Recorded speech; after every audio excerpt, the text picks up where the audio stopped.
श्री दरिद्रनाशन विष्णुस्तोत्रम्। मार्कण्डेय उवाच।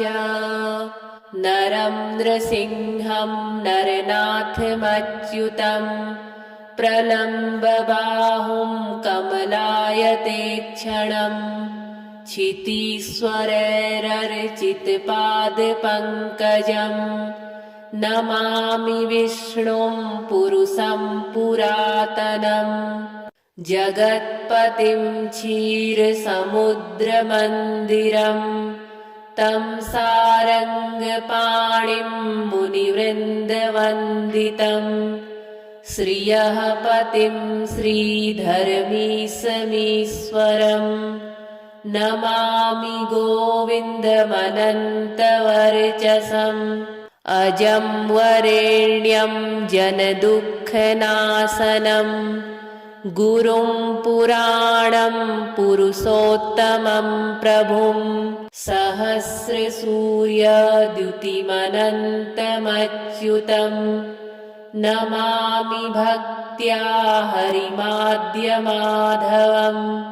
पुरस्कृतं पुण्यवतां परां गतिं क्षितीश्वरं लोकपतिं प्रजापतिं परम्पराणाम् अपि कारणं हरिं नमामि लोकत्रयकर्मसाक्षिणं भोगे त्वनन्तस्य पयोदधौ सुरः पुरा हि सेते भगवान् नादिकृत् क्षीरोदवीचीकणिकाम्बुनोक्षितं तं श्रीनिवासं प्रणतोऽस्मि केशवं यो नारसिंहं वपुरास्थितो महान् सुरो मुरारिर्मधुकैटभान्तकृत् समस्तलोकार्तिहरं हिरण्यकं नमामि विष्णुं सततं नमामि तम् अनन्तमव्यक्तमतीन्द्रियं विभुं स्वे स्वे हि रूपे स्वयमेव संस्थितं योगेश्वरैरेव सदा नमस्कृतं नमामि भक्त्या सततं जनार्दनम् आनन्दमेकं विरजं विदात्मकं वृन्दालयं योगिभिरेव पूजितम् अणोरणीयां समृद्धिमक्षयं नमामि भक्तप्रियमीश्वरं हरिं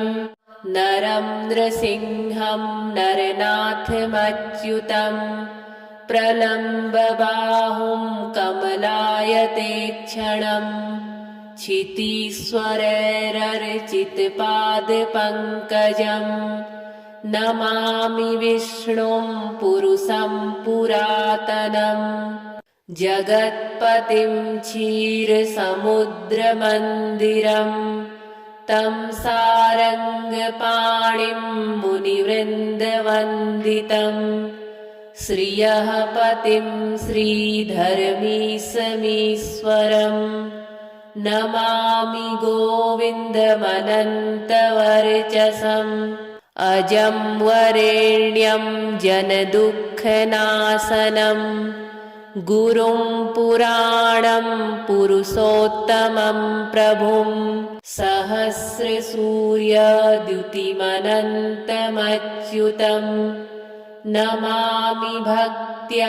हरिमाद्यमाधवम् पुरस्कृतं पुण्यवतां परां गतिं क्षितीश्वरं लोकपतिं प्रजापतिं परम्पराणाम् अपि कारणं हरिं नमामि लोकत्रयकर्मसाक्षिणं भोगे त्वनन्तस्य पयोदधौ सुरः पुराहि सेते भगवाननादिकृत् क्षीरोदवीचिकणिकाम्बुनोक्षितं तं श्रीनिवासं प्रणतोऽस्मि केशवम् यो नारसिंहं वपुरास्थितो महान् सुरो मुरारिर्मधुकैटभान्तकृत् समस्तलोकार्तिहरं हिरण्यकं नमामि विष्णुं सततं नमामि तम् अनन्तमव्यक्तमतीन्द्रियं विभुं स्वे स्वे हि रूपे स्वयमेव संस्थितं योगेश्वरैरेव सदा नमस्कृतं नमामि भक्त्या सततं जनार्दनम् आनन्दमेकं विरजं विदात्मकं वृन्दालयं योगिभिरेव पूजितम् अणोरणीयां समृद्धिमक्षयं नमामि भक्तप्रियमीश्वरं हरिं नरं नृसिंहं नरनाथमच्युतं प्रलम्बबाहुं कमलायतेक्षणं क्षितीश्वरैरर्चितपादपङ्कजम् नमामि विष्णुं पुरुषं पुरातनं जगत्पतिं क्षीरसमुद्रमन्दिरं तं सारङ्गपाणिं मुनिवृन्दवन्दितं श्रियः पतिं श्रीधर्मीशमीश्वरम् नमामि गोविन्दमनन्तवर्चसम् अजं वरेण्यं जनदुःखनाशनं गुरुं पुराणं पुरुषोत्तमं प्रभुं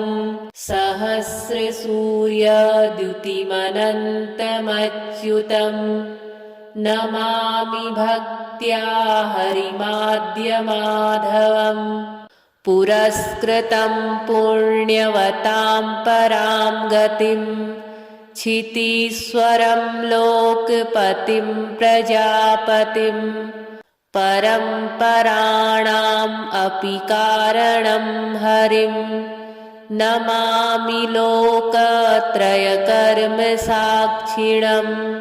भोगे त्वनन्तस्य पयोदधौ सुरः पुराहि सेते भगवाननादिकृत्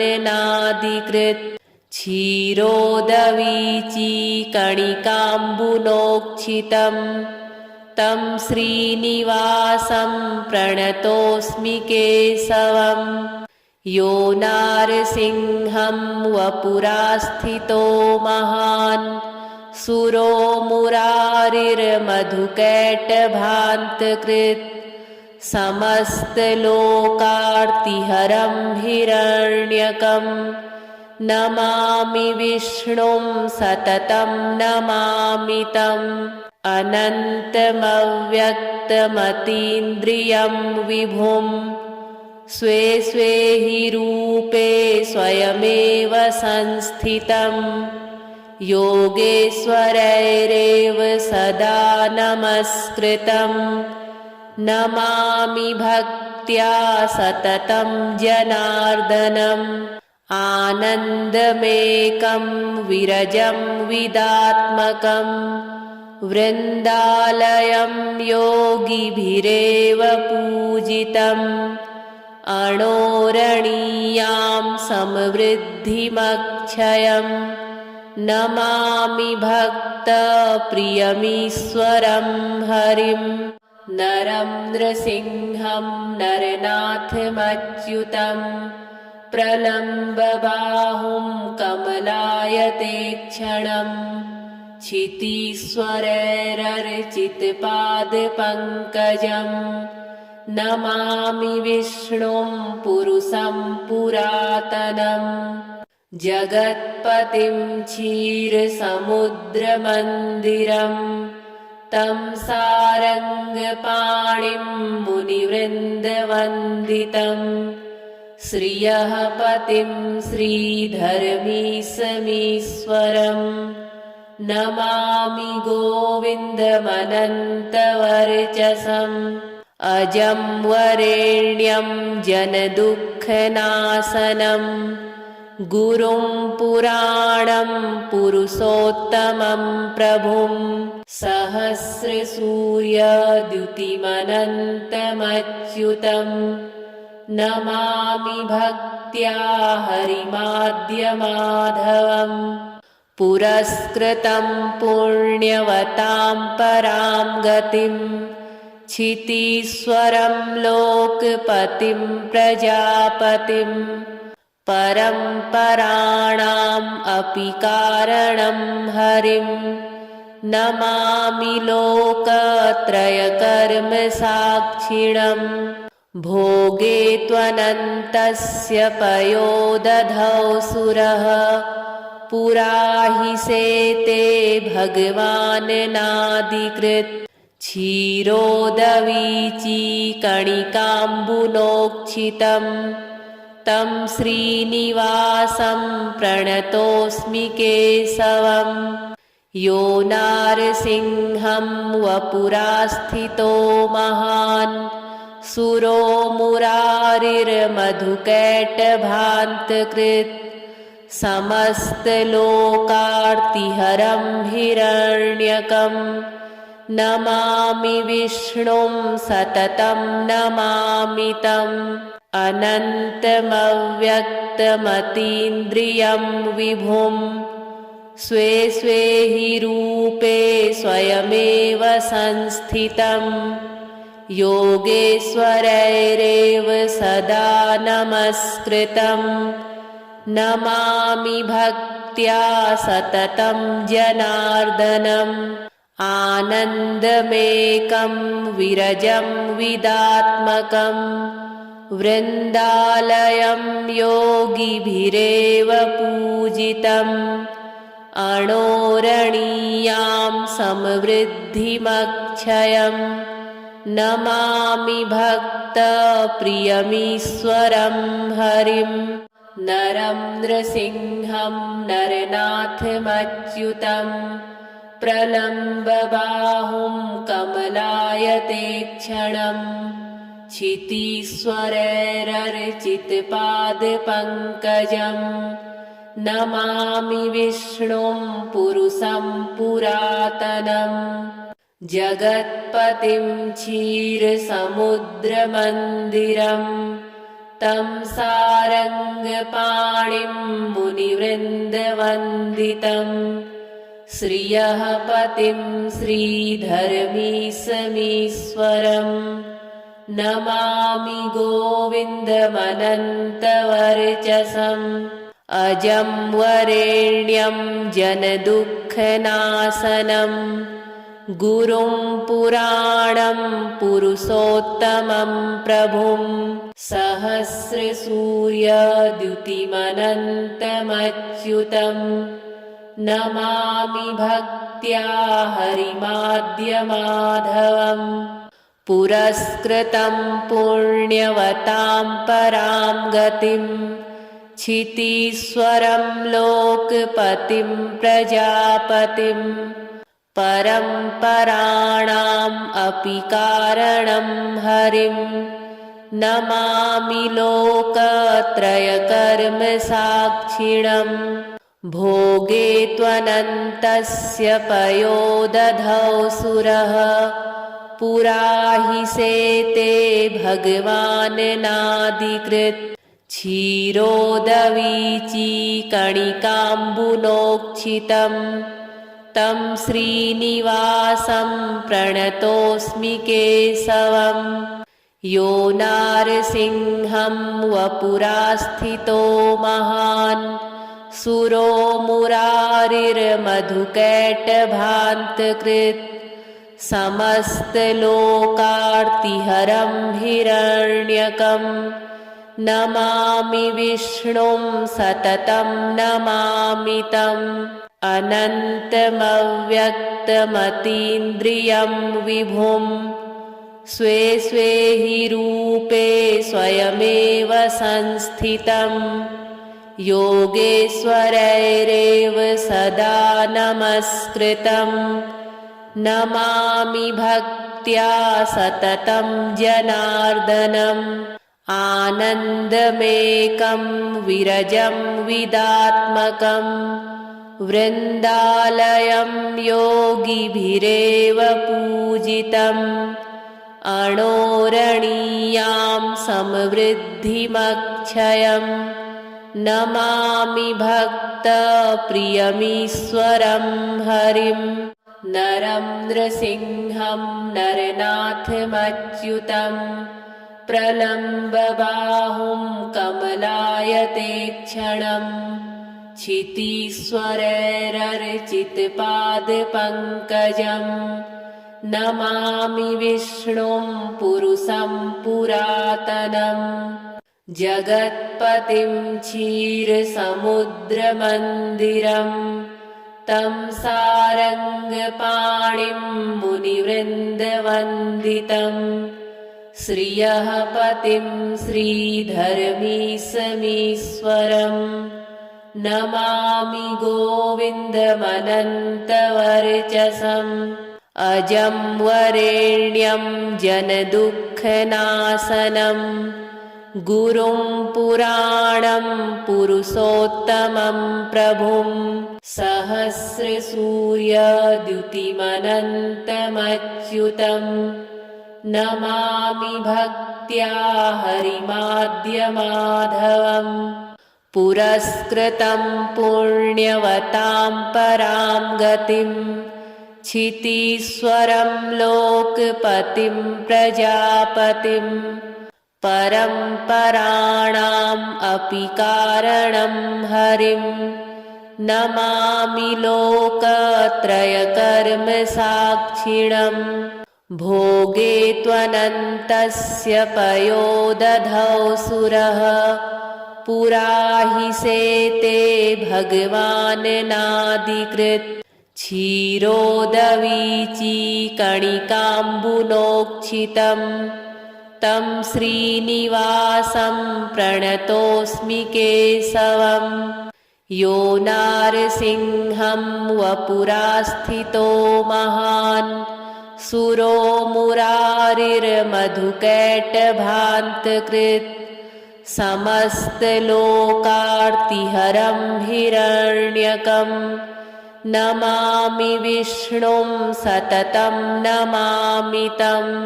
अनन्तमव्यक्तमतीन्द्रियं विभुं स्वे स्वे हि रूपे स्वयमेव संस्थितं योगेश्वरैरेव सदा नमस्कृतं नमामि भक्त्या सततं जनार्दनम्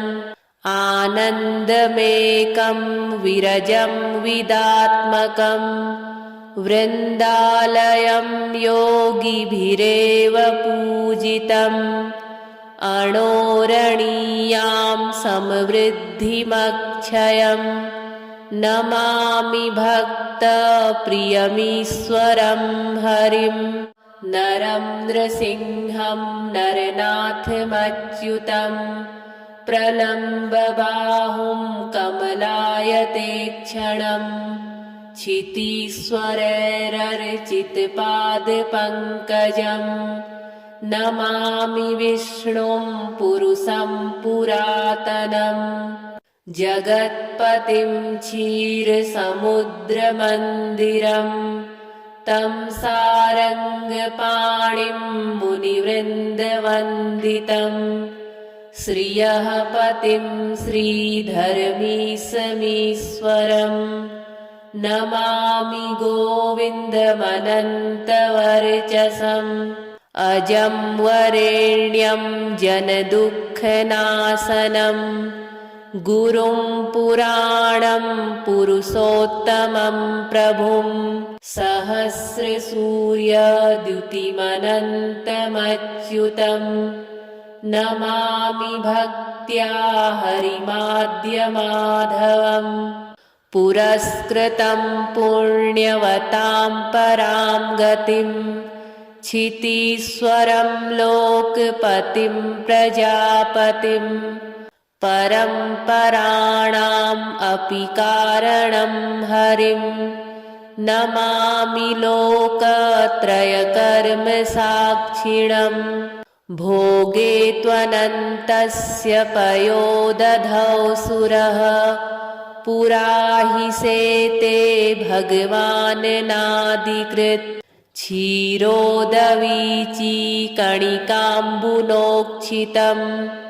तं श्रीनिवासं प्रणतोऽस्मि केशवं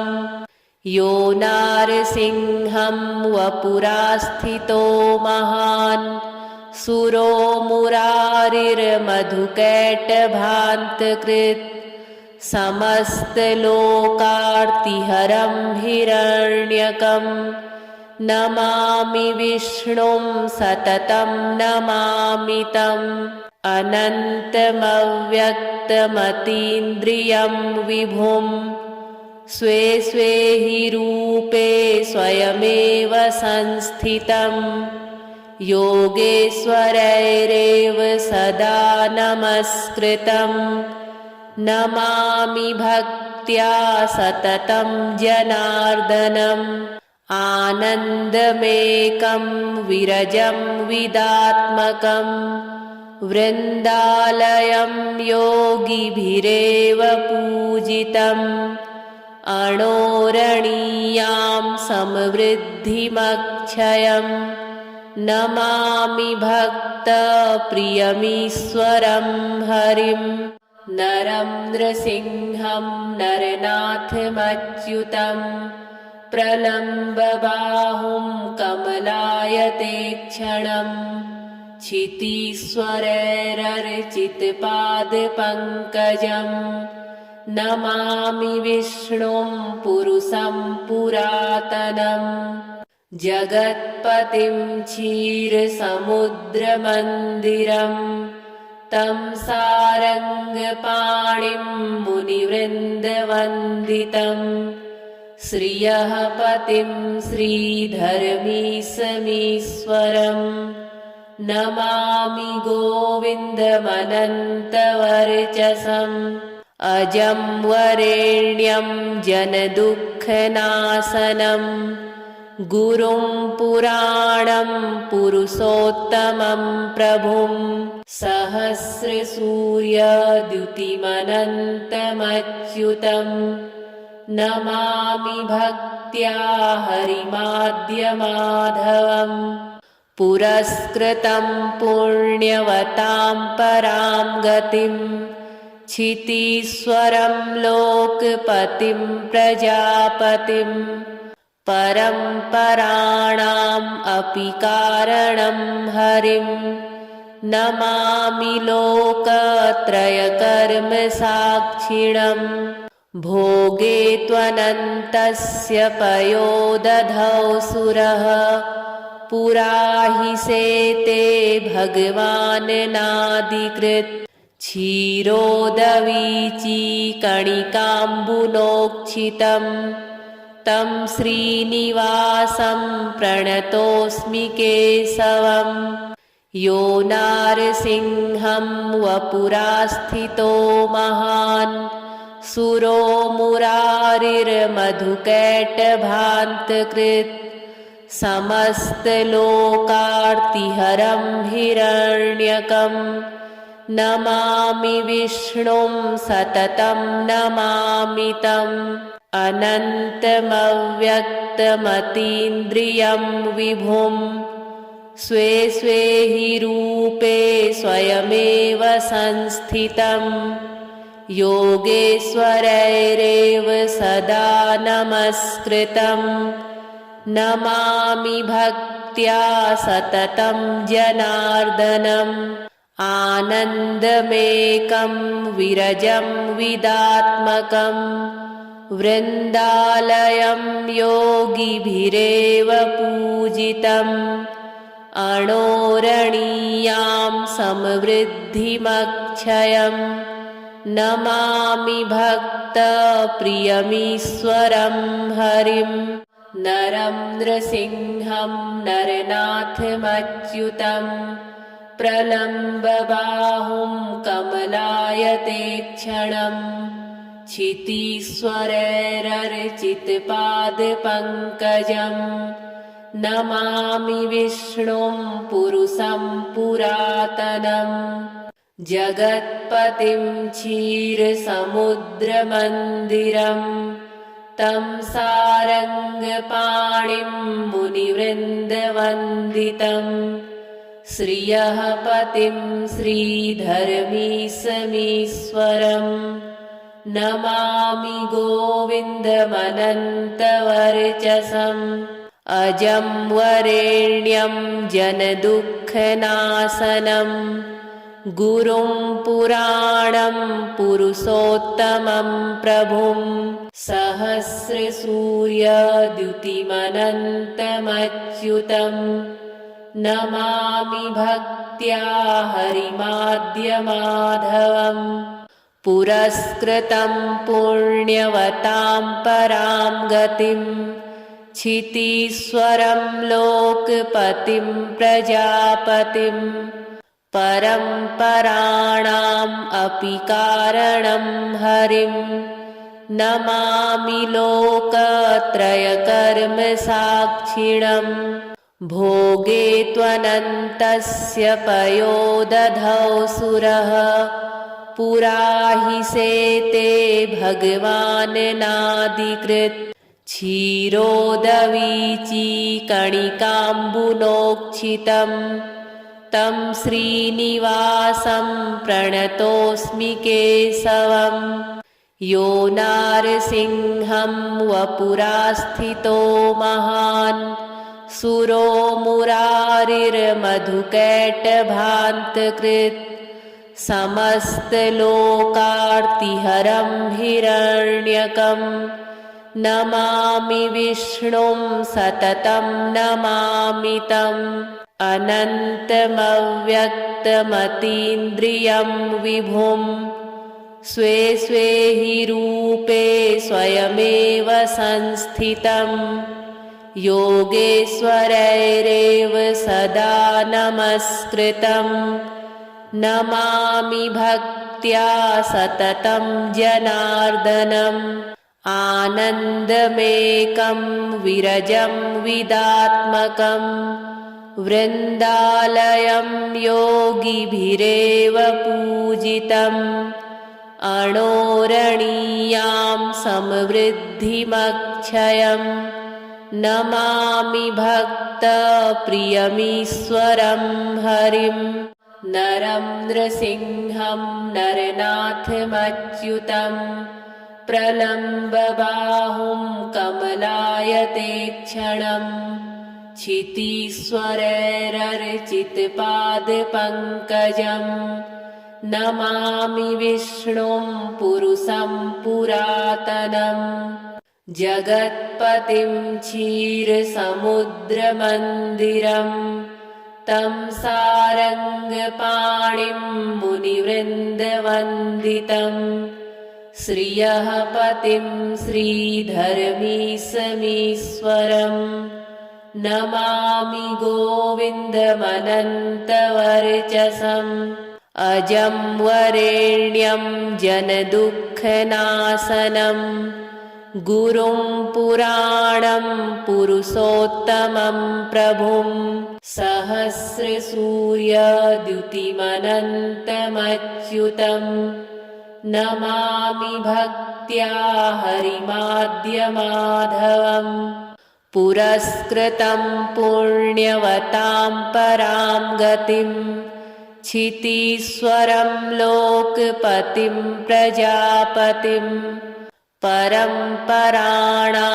अपि कारणं हरिं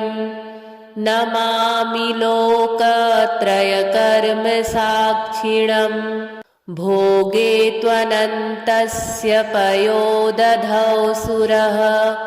पुरा हि सेते भगवान् नादिकृत् क्षीरोदवीचीकणिकाम्बुनोक्षितं तं श्रीनिवासं प्रणतोऽस्मि केशवम् यो नारसिंहं वपुरास्थितो महान्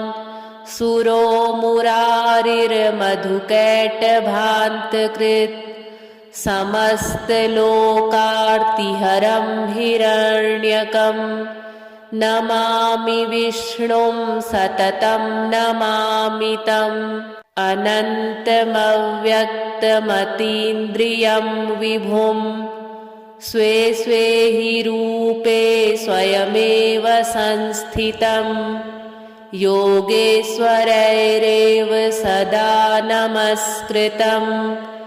नमामि भक्त्या सततं जनार्दनम् आनन्दमेकं विरजं विदात्मकं वृन्दालयं योगिभिरेव पूजितम् अणोरणीयां समृद्धिमक्षयं नमामि भक्तप्रियमीश्वरं हरिं नरं नृसिंहं नरनाथमच्युतं प्रलम्बबाहुं कमलायते क्षणम् क्षितीश्वरैरर्चितपादपङ्कजम् नमामि विष्णुं पुरुषं पुरातनम् जगत्पतिं क्षीरसमुद्रमन्दिरम् तं सारङ्गपाणिं मुनिवृन्दवन्दितम् श्रियः पतिं श्रीधर्मीशमीश्वरम् नमामि गोविन्दमनन्तवर्चसम् अजं वरेण्यं जनदुःखनाशनं गुरुं पुराणं पुरुषोत्तमं प्रभुं सहस्रसूर्यद्युतिमनन्तमच्युतम् नमामि भक्त्या हरिमाद्यमाधवम् पुरस्कृतं पुण्यवतां परां गतिं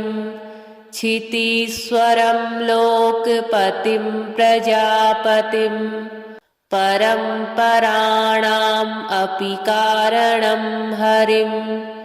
नमामि लोकत्रयकर्मसाक्षिणम् भोगे त्वनन्तस्य पयोदधौ सुरः पुरा हि सेते भगवान् नादिकृत् क्षीरोदवीचीकणिकाम्बुनोक्षितं तं श्रीनिवासं प्रणतोऽस्मि केशवम् यो नारसिंहं वपुरास्थितो महान् सुरो मुरारिर्मधुकैटभान्तकृत् समस्तलोकार्तिहरं हिरण्यकं नमामि विष्णुं सततं नमामि तम् अनन्तमव्यक्तमतीन्द्रियं विभुं स्वे स्वे हि रूपे स्वयमेव संस्थितं योगेश्वरैरेव सदा नमस्कृतं नमामि भक्त्या सततं जनार्दनम् आनन्दमेकं विरजं विदात्मकं वृन्दालयं योगिभिरेव पूजितम् अणोरणीयां समृद्धिमक्षयं नमामि भक्तप्रियमीश्वरं हरिं